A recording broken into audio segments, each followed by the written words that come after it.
Bonjour à toutes et à tous, soyez les bienvenus. Nouveau numéro d'Ecorama sur Boursorama, enregistré depuis la REF du MEDEF, avec votre invité aujourd'hui, Paul Hudson, le directeur général de Sanofi. Hello, merci. Hey, bonjour. Merci d'être là avec nous.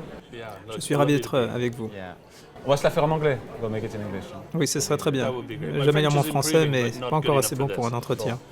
Alors, hier, c'est intéressant parce qu'hier, Sanofi, via votre président pour la France, Olivier Bigot, a émis cette hypothèse qu'un vaccin donc, contre le Covid soit commercialisé à la fin du premier trimestre 2021. Est-ce que vous confirmez ? Oui, nous aurons des doses manufacturées, fabriquées à partir de décembre et pendant tout 2021. Donc il y aura des doses disponibles à ce moment. Il nous faut avoir les données cliniques pour étayer cette fabrication, pour pouvoir distribuer aux patients. Et ça interviendra en avril-mai. Ces données, bien sûr, les gouvernements pourraient décréter un usage d'urgence plus précoce s'ils le souhaitent, mais nous prévoyons un lancement mondial en avril-mai. Donc avril-mai, April-May could be the time that we can all get vaccine if we want.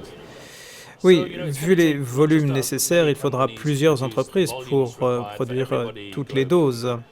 Mais Sanofi a signé un accord avec la France, l'Europe, les États-Unis et le Royaume-Uni pour fournir des doses au premier semestre 2021. Nous allons jouer un rôle essentiel, et ce qui est d'ailleurs normal parce que nous sommes parmi les plus vieux fabricants de vaccins au monde et nous sommes fiers d'être basés à Lyon. Et nous fabriquons d'ailleurs plus de 1 milliard de doses de vaccins, au-delà du Covid bien sûr. Est-ce que vous pensez être en capacité à sortir justement votre vaccin avant vos concurrents, avant Moderna, avant AstraZeneca, avant Pfizer, qui semblaient jusqu'à présent être en avance sur vous, en avance sur Sanofi ? Oui, en l'occurrence, ce n'est pas une course et peu nous importerait si nous n'arrivions pas en tête d'une telle course parce qu'il faut développer le vaccin. Nous voyons les ravages de la pandémie sur l'économie, sur la vie des gens.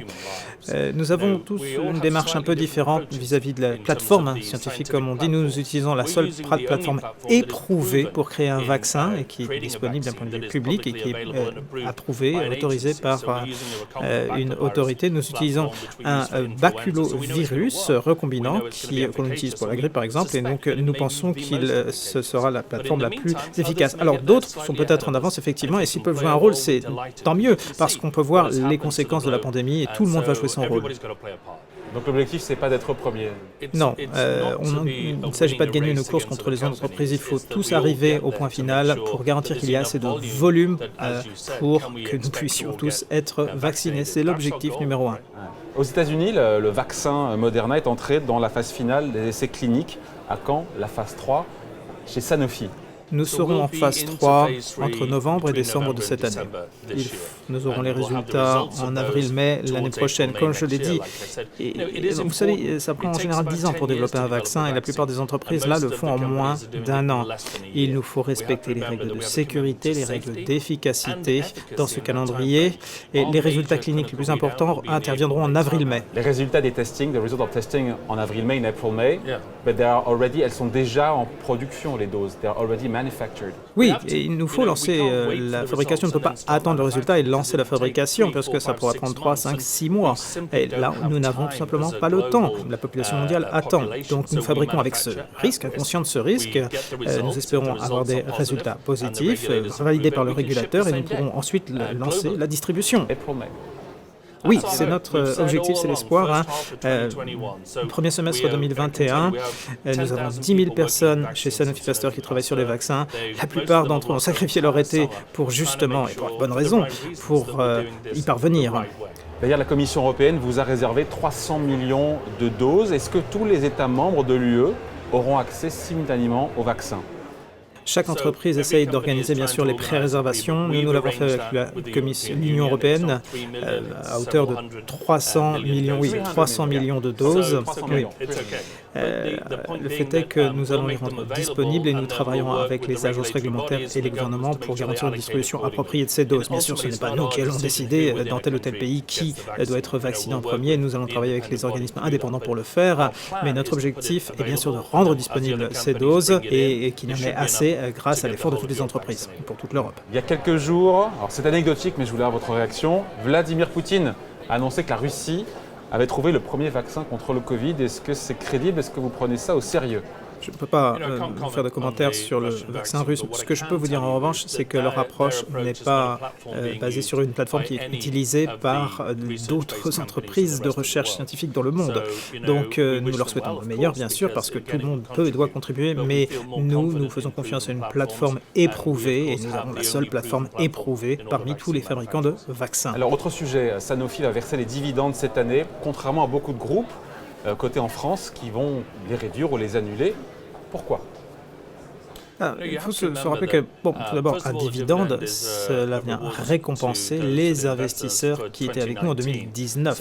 Donc il est important, en l'occurrence ce n'est pas notre motivation première, mais il est important que les investisseurs comprennent et nous voient comme un bon choix d'investissement. Qu'est-ce qu'on fait avec l'argent des investisseurs? C'est qu'on réinvestit dans la recherche et le développement, on essaie de développer des miracles, de sauver, changer, transformer ou protéger la vie des gens. Donc ce sont des partenaires très importants. Et souvenons-nous également que beaucoup d'actionnaires sont français, sont des petits porteurs français pour qui c'est une source de revenus. Donc ça va au-delà de la question oui ou non, bien ou mal.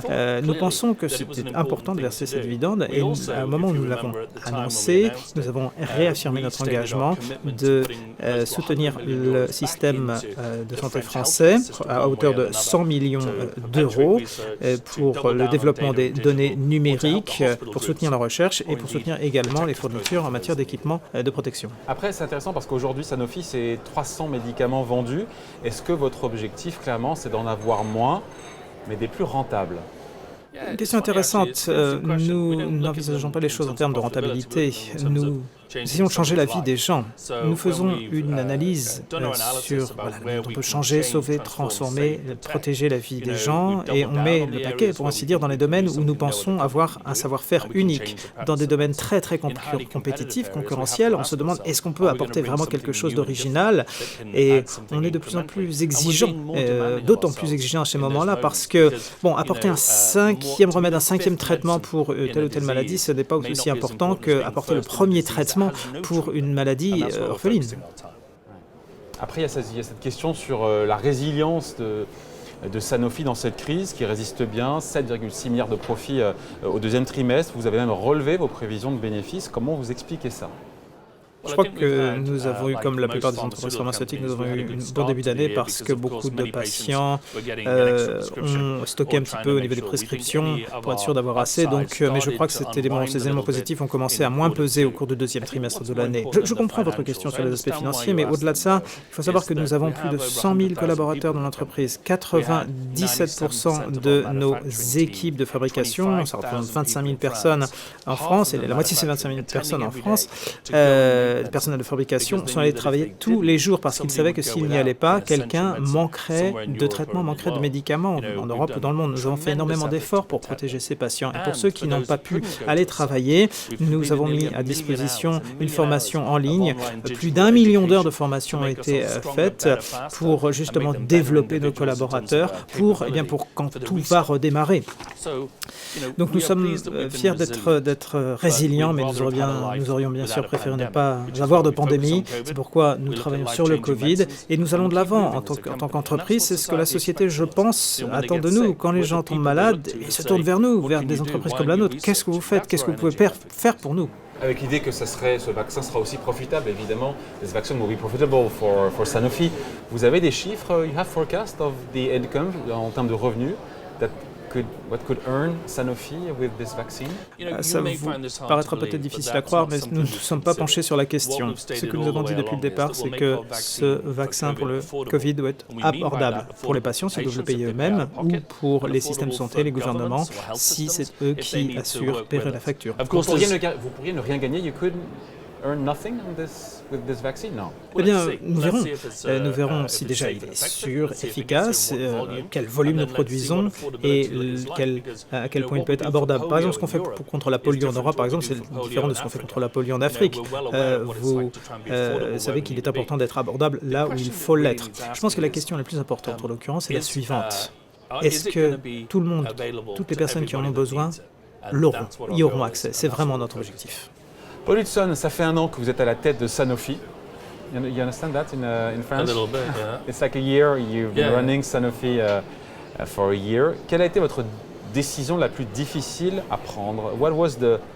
Quelle a été the most difficult decision you had to make during this year? Quand je suis arrivé, j'ai trouvé l'entreprise très fière et en meilleure forme que ce qu'on aurait pu en dire de l'extérieur. Des collaborateurs talentueux, des travaux scientifiques essentiels à la vie des gens. Et il faut savoir que nous sommes le produit de plus de 300 acquisitions réalisées sur 30 ans. Donc nous avions un large éventail d'activités dans beaucoup de domaines.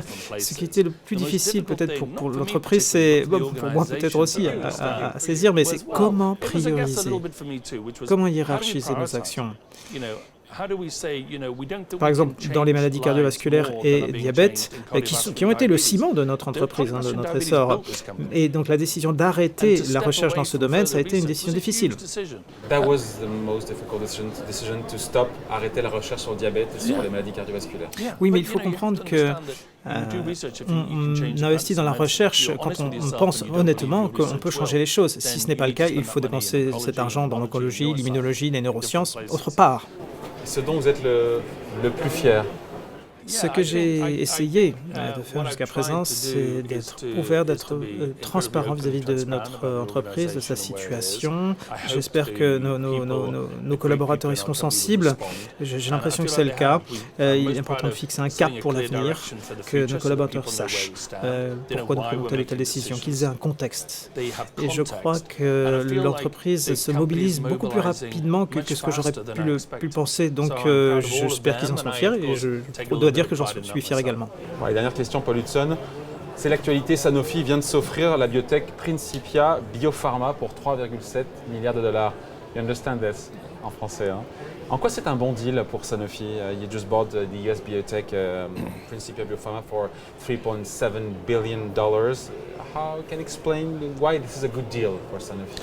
Nous avons fait différentes acquisitions de taille moyenne depuis que je suis arrivé. Nous avons acheté Syntorex tout d'abord parce que nous pensons pouvoir devenir le nouveau soin de référence en oncologie grâce à une molécule interleukine 2 l'année dernière.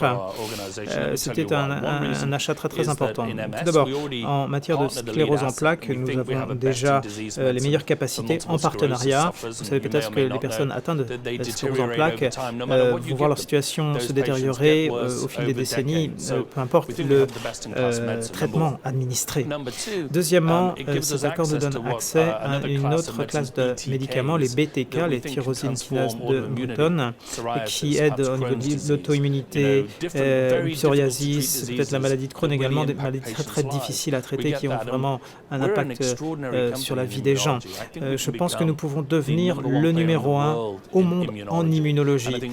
Et cela cimente vraiment notre position et nous donne accès à des nouveaux travaux scientifiques. Nous allons en l'occurrence fabriquer ces médicaments à Sisteron dans le sud de la France. Nous avons déjà commencé en l'occurrence dans le cadre de ce partenariat et nous sommes très fiers. Donc c'est un bon deal, c'est good deal, c'est pas trop payé, it's not overpaid. C'est intéressant comme question. Vous savez, bien sûr, d'essayer de valoriser le mieux possible et je pense que nous sommes arrivés à un chiffre qui représente un bon accord pour nous et un bon accord pour eux également. Bon voilà, merci d'avoir été avec nous. Paul Hudson, donc le directeur général de Sanofi, invité de la grande interview sur Boursorama, enregistrée depuis la REF du MEDEF. Merci d'avoir été avec nous. Et l'année prochaine, on l'a fait en français. Next year, we'll make it in France. Oui, je vais essayer, c'est ce que je vous disais un peu plus tôt. J'ai encore beaucoup d'efforts à faire, ne serait-ce que pour avoir un niveau conversationnel. Quand je l'aurai, peut-être l'année prochaine. Merci d'avoir été avec nous. Au revoir. Merci.